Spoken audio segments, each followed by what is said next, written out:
Bonjour à toutes et à tous.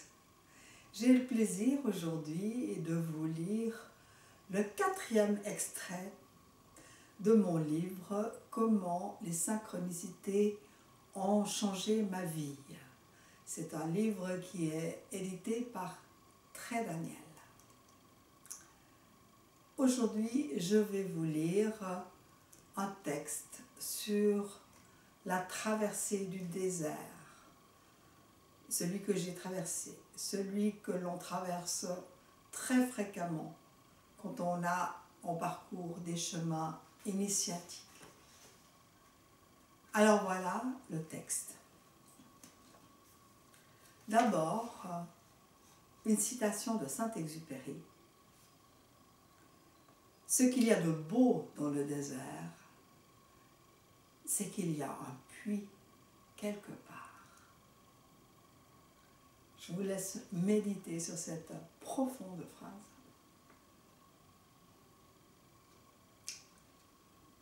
Quel est le plus grand désert dans ce monde? Je l'ai traversé. La traversée du désert n'est pas une vue de l'esprit. C'est une expérience enrichissante si l'on s'en sort. Et ce n'est pas garanti d'avance. C'est l'une des situations extrêmes de la vie que la vie choisit pour nous faire avancer et évoluer. Mais à quel prix? Autant dire que personne ne choisit jamais d'y aller un jour. En général, cela commence par un voyage spirituel. Puis un jour, on ne s'y retrouve plus. Pas grave. On a un sac à dos avec des victuailles, de l'eau et une petite laine. Et puis, on se retrouve seul et on a perdu le chemin. On a perdu la boussole ou on ne sait pas s'en servir. On a perdu le nord. On commence à tourner en rond. On ne sait plus dans quelle direction aller. On commence à avoir trop chaud et on boit. Et on se rend compte que l'on n'aura plus assez d'eau pour très longtemps. On commence aussi à économiser un peu sur la nourriture qui nous reste. Puis vient le froid de la nuit. On se recroqueville sous sa petite laine. On panique, on désespère. On voudrait être partout, sauf là. Et ce n'est que le début. Mais heureusement, on ne le sait pas. Alors dès qu'on peut, on se remet debout. On marche, en ne sachant pas très bien où cela nous mène. Puis se lève une tempête hostile. On essaye de faire un trou dans le sable pour s'en protéger. C'est horrible, on va mourir ici, bêtement, enterré dans ce sable.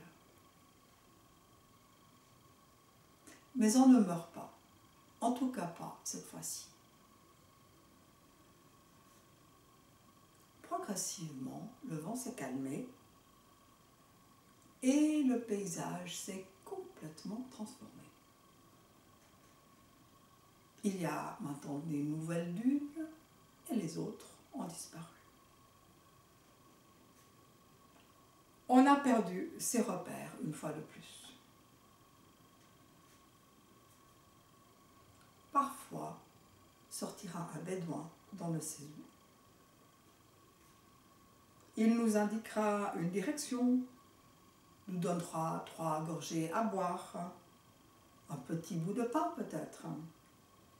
Puis il continuera son chemin et on se retrouvera de nouveau tout seul, plus seul que jamais. Il n'y a aucun sens à vivre tout ça. À bout de force, on refait 3 pas et on a l'impression de voir enfin une oasis. Alors on reprend courage et on marche vers ce lieu de la délivrance. Mais plus on s'en approche, plus il s'éloigne pour finalement disparaître. C'est un mirage. Parfois, il y a un miracle. On tombe sur une petite source ou sur un puits. Ça nous ramène à la citation du début. On s'abreuve, c'est tellement délicieux. On trouve peut-être un fruit, oublié là par le dernier voyageur. Puis c'est de nouveau le trop chaud, le trop froid, la faim, la soif, l'épuisement. Et on commence à prier. On ne sait pas qui. Mais on demande de l'aide à une puissance supérieure. Et puis, une toute petite aide survient dans le Césu. Une synchronicité, un truc impossible. Et on peut de nouveau faire quelques pas. Et on retombe. Et on se relève.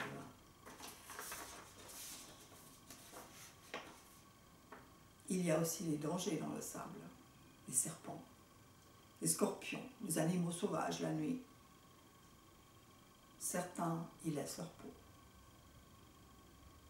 D'autres survivent à tout. Ils découvrent en eux des richesses insoupçonnées, des forces et de la créativité qu'ils ne connaissaient même pas. Ils développent des nouvelles capacités, comme l'intuition ou la compréhension des synchronicités. Ils finissent même par se rendre compte qu'ils en créent eux-mêmes. C'est vraiment fabuleux. Ils apprennent à dialoguer de plus en plus avec ces énergies invisibles accompagnantes, pourtant bien réelles. Le soir, ils commencent à lever les yeux et à regarder ces myriades d'étoiles qui allument la voûte céleste de 1000 feux. Et le spectacle est grandiose. Voilà les amis, c'était un extrait de mon livre « Comment les synchronicités ont changé ma vie » de mon partage sur la traversée du désert, que peut-être vous traversez aussi. Alors j'aimerais vous inviter à lever les yeux pour admirer cette voûte étoilée extraordinaire et qui nous aide quand on se décourage. Voilà. Si vous avez aimé, n'oubliez pas de mettre un pouce et surtout de partager avec vos amis, vos connaissances. C'est important. Ce livre a de grands messages à transmettre. Il donne des pistes à ceux qui sont perdus. C'est un témoignage. Voilà. Et pensez à vous abonner à la chaîne Et puis cliquez sur la petite cloche, comme ça vous êtes avertis quand il y a une nouvelle vidéo qui est publiée. J'en publierai encore 2 sur des extraits de ce livre avant qu'il ne paraisse. À tout bientôt. Au revoir.